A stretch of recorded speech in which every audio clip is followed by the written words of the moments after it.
Welcome to another exciting new episode of Talking About Stoicism, and I thought that we would go back to Seneca for a bit because I did a couple of videos based on some random events. And I thought it might be good to go back to Seneca after those excursions. We've landed on letter 87. And there are a couple of points to be made about that letter. I think it's fairly long, so I'm only going to read you the first page.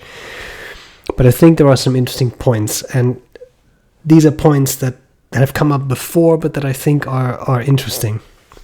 So, from Seneca to Lucilius, greetings. I was a shipwrecked sailor before I ever took ship. How it happened, I refrain from mentioning, lest you think it counts as one of the Stoic paradoxes. Not one of them is false, not one is as strange as it seems at first. I'll prove it to you whenever you want me to. In fact, even if you don't want me to. Meanwhile, this trip has taught me how many of our possessions are superfluous, and how easily we can lay them aside by choice, since when necessity deprives us of them, we do not feel the loss. With just a few slaves, what a single carriage has room for, and with no more gear than we can carry on our persons, Maximus and I have been spending a very happy couple of days. My pallet lies on the ground, and I on the pallet, with one of my two cloaks serving to cover it, and the other to cover me. Lunch was without extras, and took no more than an hour to prepare. Dried figs go with me everywhere, and everywhere my writing tablets. If I have bread, the figs are my side dish, if not, they are my bread. They make every day the start of a new year, and I ensure that it is a happy new year too, with good thoughts and greatness of spirit. For our spirit is never greater than when it lays aside everything not its own. By fearing nothing, it finds peace. By desiring nothing, it finds wealth. The carriage I ride in is just a country wagon. The mules give no evidence of being alive except that they are walking. The drover has his boots off, and not because of the heat either. I have a hard time persuading myself to let anyone see me in such a vehicle. It's perverse, but I'm still ashamed of doing what is right, and whenever we run across some more glamorous equipage, I blush in spite of myself. That's proof that the habits I approve and admire are not yet firmly established. He who blushes in a shabby carriage will boast of an expensive one. It's only a little progress that I have made so far. I don't yet dare to wear my frugality out in the open. I still care about the opinions of travelers when I ought to have spoken out against the opinions of the whole human race. Okay, so I think there are a couple of interesting points to be made here. Seneca travels. There are a number of letters where he describes his travels, and that's great. I think in many ways traveling is a good thing. I think it allows you to expand your horizons culturally and just meeting different people, seeing different places. I'm good with all that. What I find interesting is, first of all, that the way he describes how little you need, it's in itself a very Stoic thing. Some schools of philosophy, Hellenistic schools of philosophy, took that even farther. We know of the Cynics, for example, who wanted to have nothing. That's the famous story of Diogenes the Cynic, the same one who told Alexander the Great to get out of the sun because he was blocking it. And that Diogenes had a drinking cup, and when he saw a little boy, I think, scoop up water with his hands, Diogenes got upset with himself and threw out the cup because all he needed was his hand. So in itself, that idea of you don't need that much to be happy is certainly Stoic. It's definitely characterized other Hellenistic schools of philosophy as well. But what always rubs me the wrong way a little bit with Seneca is that he was also incredibly rich. It's very easy to say you don't need much when you are the equivalent of a modern-day millionaire, which is pretty much what he was. And I find it particularly interesting that he just says, with just a few slaves, what a single carriage has room for, and with no more gear than we carry on our persons. So, you're talking about slaves. Now, there's a whole discussion to be had there, which I remember I've brought up in a previous video quite a while ago, and because it was quite a while ago, I think it's worth reiterating. This is one of the things that's often brought up against Stoicism too, right? People say, oh, Marcus Aurelius, well, he was the emperor of Rome. If he was so enlightened, why didn't he end slavery? Well, I certainly don't defend slavery. I think no sane person would defend slavery. I do think slavery was so ingrained in Roman culture that I don't know what would have happened if an emperor would have tried to abolish that. Having said that, I emphasize again, I'm certainly not advocating slavery. Again, I don't know what argument you could possibly provide to defend slavery. So I'm definitely not doing that. But it is interesting, right? It is true. If anyone would have been able to stop that, end that, it probably would have been Marcus Aurelius, who in many ways was such an enlightened emperor. Now here we have something that I find even more peculiar, I think. Seneca describes how little you need, but even then you need just a couple of slaves, and then you're good. So that in itself is very peculiar as well, right? So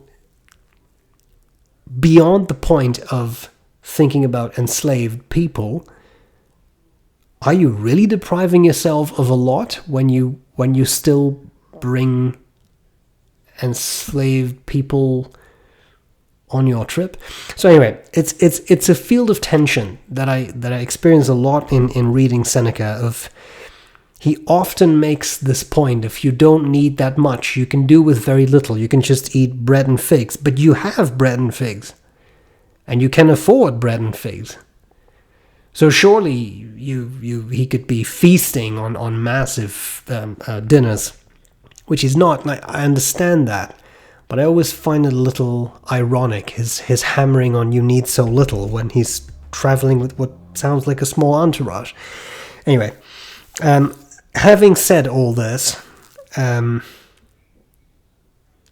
are some nice sentiments here, I think. For our spirit is never greater than when it lays aside everything not its own. By fearing nothing, it finds peace. By desiring nothing, it finds wealth. This is a very core Stoic thought, right? You try to let go of fearing things. Some things will happen. They will be outside of your control. Then there is no point fearing them because there's nothing you can do to control them. Other things will happen and they will be within your control. And in that case, there is nothing to fear because they are within your control. So by letting go of that fear, you will find peace.